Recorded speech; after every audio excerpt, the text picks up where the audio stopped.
Hello beshies! For today's video, I will teach you how to insert image in your messenger or in any kind of application in your cell phone, just like what I did in this video.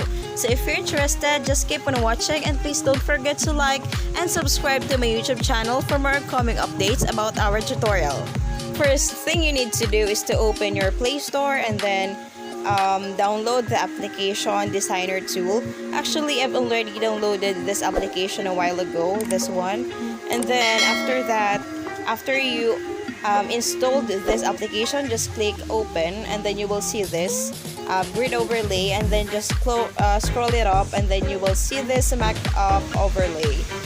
Click this portrait with a plus sign and then choose the desired picture that you want to use. And then after that, just adjust the opacity level of your picture. So for me, I will adjust it into 80%. Just take this one because nothing, I just want to use 80%. And then after that, you can now use it to your messenger or in any application, just like Facebook, Instagram, YouTube, and many more. So hope you like this video, and please don't forget to like, share, and subscribe to my YouTube channel for more upcoming updates about our tutorials. Hope you enjoy. Bye!